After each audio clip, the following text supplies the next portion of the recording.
Speaking of Luca, the last pod we did with Duncan was, I think, 4 or 5 days before that trade. So Was it? Yeah, because we did it at the end of January, and then it was that random. It was when you guys were in New York. Yeah, I mean, I remember exactly where I was at. So I remember where I was. So I want to get your two. I want your perspective as well, but your two perspectives first, from the fan perspective and from the New York Four Seasons. I want to hear your perspective first. Oh, mine? Yeah. Okay. I went over to my manager's house. He was having some kind of a party. Ben Stiller was there. Ben Stiller's a big Knicks fan. He's told me. I've heard the story from him. Oh, really? Yeah, no. And we beat the shit out of the Knicks that night. Yeah. No, Ben walked up to me and he's like, "You got Luca." And I was like, "What?" He's like, "The Lakers got Luca." I was like, "Ha." Yeah. Yep. And literally, and he goes, "No," he goes, "They're trading AD for Luca." And I was like, "Fuck you." You don't fuck with me, Knicks fan. You know what I mean? But then he was like, "I'm telling you." And he was really serious. I whipped out my phone. I fell down on the ground. My wife was nearly in tears because she loves AD more than anything in the world. I fell down on the ground, like face first on the ground, just like, I couldn't believe. I mean, I was, look, I love AD, but I thought it was a really good trade. And there's no slight on AD because AD's incredible. I respect him as a man. He's one of a kind player. But getting Luca, like at that age, that kind of player. Yeah. I mean, unbelievable. For sure. I was just like, unbelievable. And it's so exciting. As a fan, from the fans' perspective, like anticipating this coming season is really exciting. Yeah. Like, coming into like also, LeBron, what might very well be his last season. Real excited about Marcus Smart too. I loved him. Like Oklahoma, I loved him. I don't even like Oklahoma. Yeah. Yeah. No, I basically had the same. We played New York. We beat New York by, I think, 15 or so, pretty comfortably without AD. We were playing well. We get in the locker room after the game. I'm sitting by Brian. We're just talking about bullshit. And I was like, everybody was kind of falling into roles and everybody was bought in. Like I said, we were playing well. And I was like, we're going to be all right. Like, once we get AD back, obviously he's a big piece of what we were going to do at the time. But like I said, we just beat them. And I was like, we're going to be all right. And he was like, yeah, we're going to be good. And get on the bus and talk to my family. Everybody did media, get on the bus. And we're like 5 minutes away from the hotel. And our group chat starts going crazy. And I was like, and I honestly, I hardly ever look at the group chat, to be honest. Because it's just they talk about whatever. And so, it was a big. There's such a delta in age for the possibilities of that chat, too. The conversations are, it could be about the weather, it's anything. So, 401k or cartoons. So, I thought, a couple people just texted, because we had a couple guys out, and just texted about a win or whatever, go win, whatever. And the first thing I looked at, I pulled my phone up, AD said they traded me. And if anybody knows AD, I don't know if you know AD very well, he jokes around a lot. So I laughed and I put my phone down. And my phone kept going off. And I was like, what the hell? So I pulled up Instagram and I seen Sham's tweet or post or whatever called Aaron and Reggie. And I was like, what the fuck? And they were like, there's no way this is real. And I was like, all right, cool. Let me know if you hear anything else. Call one of our assistant coaches, Bo. And I was like, what the fuck? And he was like, and that's all he said. And I was like, what? He was like, it's real. And I was like, okay, why do you know that? And he was like, I'm sitting by Max Christie. And I was like, oh shit, this is actually real. So I was obviously hurt at the time because, had a really good relationship with Max, had a really, really, really good relationship with AD. So, that, aspect of, I was with AD for, 4 years, with Max, I think for 3. So being around them every single day for the year is you wake up the next day. I think Max left at 4:00 that morning to go to Dallas. So it's it's just gone. And then we get Luka though. And like you said, incredible player, a generational player. Like you said, nobody thought that he would get traded at that age. Anytime, honestly. So, everything happens for a reason. Like you said, I'm really excited about what we got. Incredible. But I keep thinking, like, there's got to be shit we don't know. And maybe you know. Spill the beans. I'm going to let you ask those questions. I'm not. Because Cuban gives up ownerships in the Mavs, right? He doesn't have percentage anymore. And there's, like, new people in charge. And then they get... Luka must have pissed someone off. Like, he must have pissed somebody off. Well, yeah, I think we know enough of the story is that Nico was obsessed with Kobe. Yeah. And he had that relationship with Pelinka forever.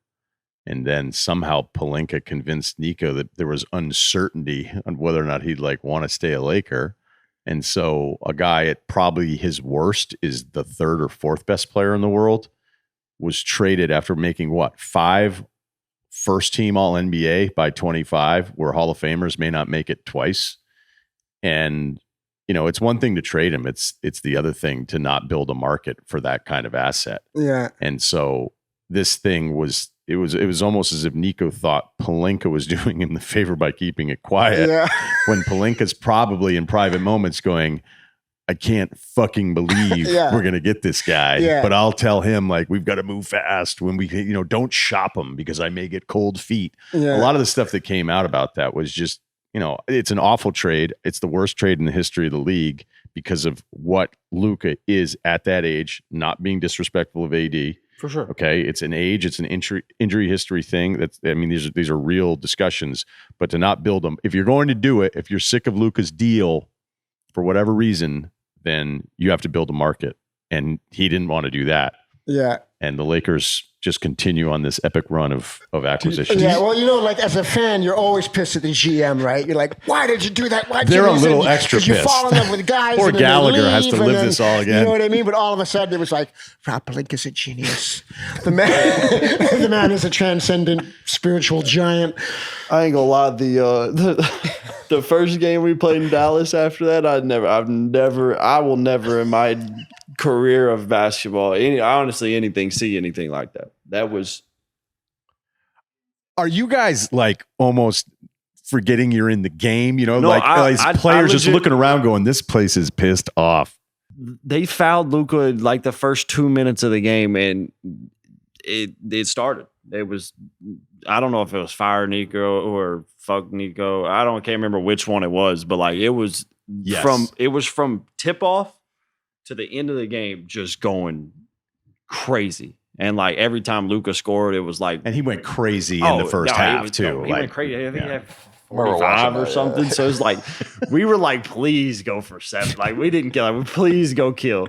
I remember I told JJ it was either the start of the 4th or end of the 3rd. We were up like 10. He subbed Luka out.